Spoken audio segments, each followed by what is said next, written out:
It is time for the WTF1 hot takes, hot off the keyboards from you guys, the subscribers. So Amber, our first hot take coming over from our Facebook page, and this is from one of our top fans over there, CZ Daniel. They have stated that F1 has never been good after the 2012 season, which is a fair point. 2012, for me, is regarded as one of the greatest seasons of Formula One. Watch 2012. If you haven't already, 2012 Go season. and watch 2012. Such a good season. People will speak about it. Do you know what I mean? When you speak to friends that have watched it more than you, or parents, or whatever it is, they will tell you. So, to go back to that, this is going to be interesting because I'm sure there's going to be people that have come into the sport later being like, no, like the racing's great. People will complain about it the past few years. But let's say 2017 to 20... That's only 1 year, isn't it? 2016 to 2018, let's say, or even 2019. Still a lot of interesting racing going on. Yeah, okay, you've got Lewis Hamilton dominating and whatever, but there was still plenty of things that made it exciting. There were maybe just not as exciting as it was in 2012. So they're wrong. I'm going to come out and say they're wrong because 2021 was one of the best seasons also that we've ever had, and one of the most dramatizing seasons I think F1's ever had as well, and also the biggest season because that Abu Dhabi race was probably the most watched race ever. I think 2012 is a great season. There are things that the 2012 season that I love, and that is tyres, for example.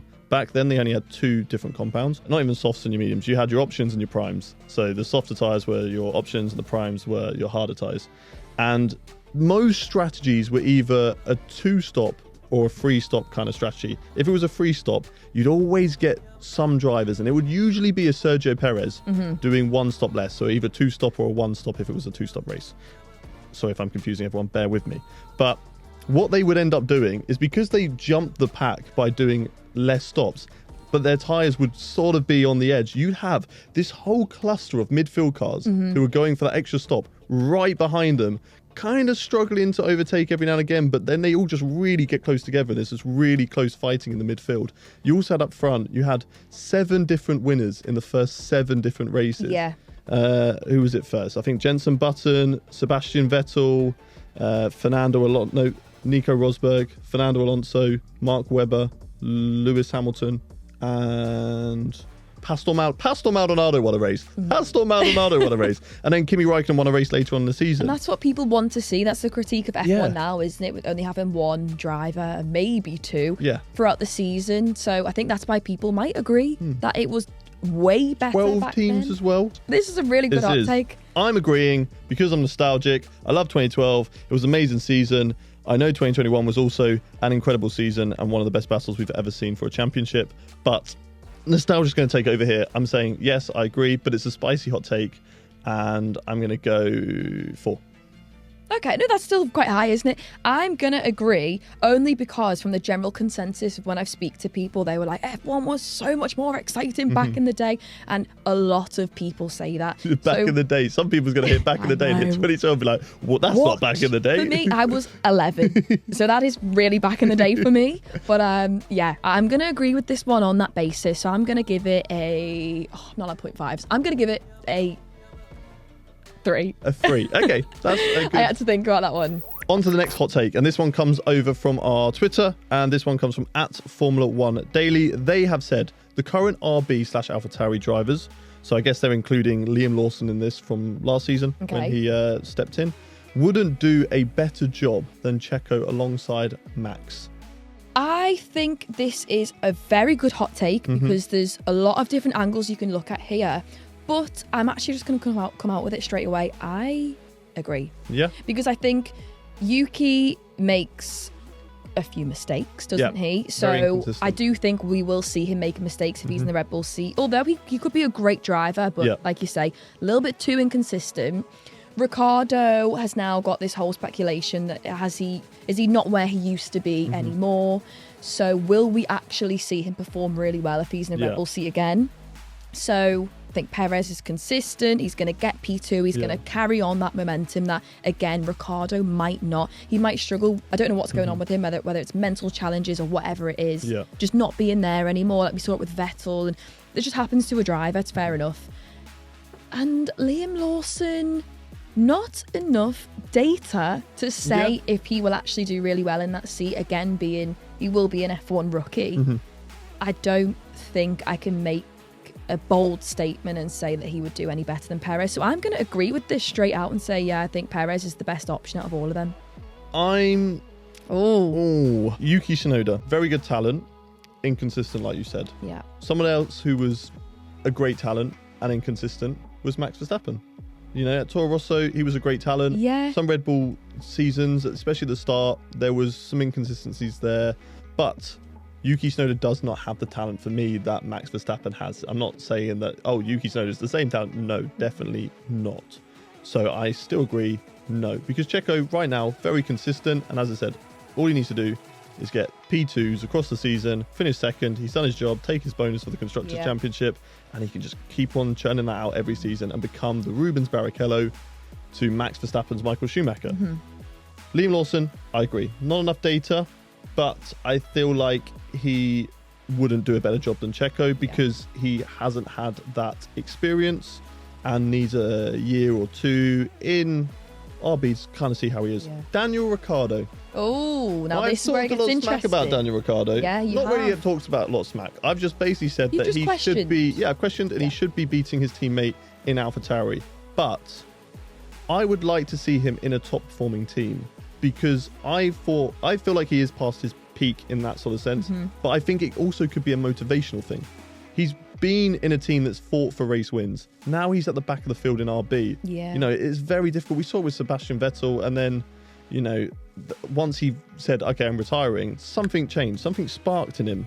And he was a different Sebastian Vettel, wiping the floor with Lance Stroll for that end of the season. That's why I think, is it a mental challenge going on right now? I think it could be. I think put him in that Red Bull. I don't think he challenged Max. No. Sorry, Daniel Ricciardo fans. I don't think, because I just think Max Verstappen is just so consistent. But I would like to see a better Daniel Ricciardo than we're seeing now. Yeah. But I do think that he could do a job similar to Checo. So I'm going to disagree in that sort of sense. Yeah, I agree with you. I think he's the one person. But I think that hot take, I'm going to rate it.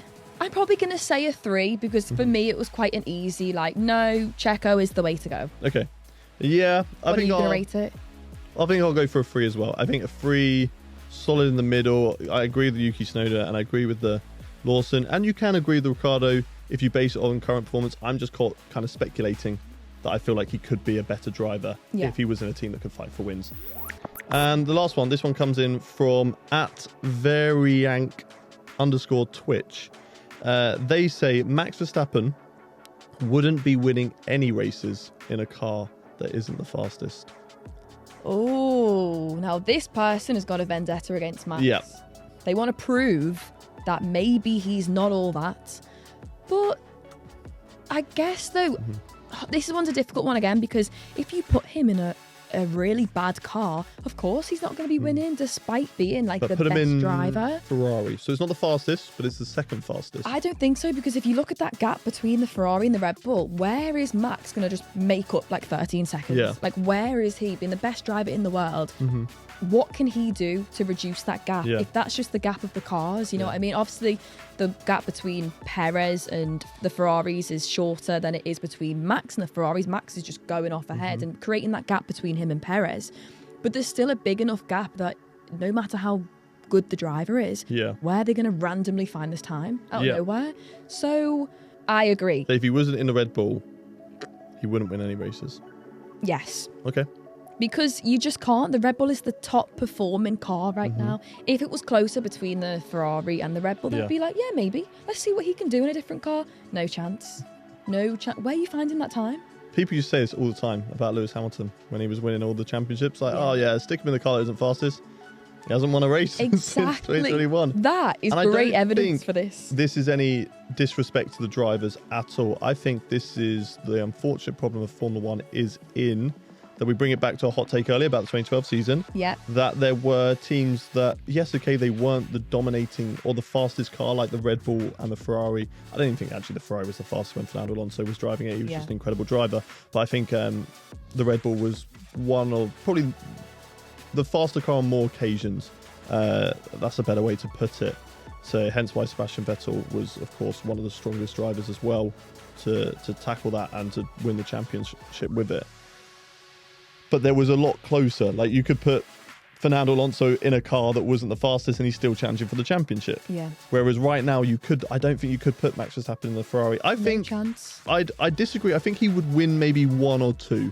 I think there might be some sort of track that comes in where the Red Bull might not be strongest, or a reliability issue, or maybe a collision or something like that. Driver in that Red Bull might not get the best that Max is getting. Or he has an absolute weldy, which I believe Max Verstappen could do, and pulls it out of the bag. You know, I think if it's in the Ferrari, any lower down than that though, no chance. But very good hot take. I like this one. It's really got my brain ticking. So I'm going to give it a 5. What about you? I'm also going to give it a 5. I think it's very spicy because, you know, it's one of those ones that I feel like a lot of people like to just throw petrol on the fire to Verstappen fans and be like, oh, well, Verstappen wouldn't win if he's not in the fastest car. Yeah. I think there is definitely some reason in there, some reasoning in there, and I think it can spark some good debates as well. So I agree. Hot take. I love that one. Yeah. Well, there we go. That is all for our hot takes of the week. Make sure, if you want to send us your hot takes, check out our Twitter and, of course, our Facebook page as well. And look out for the post to get your comments in there. And also leave them on our YouTube channel too. Make sure you subscribe to the WTF1 channel, and we'll see you on another video soon.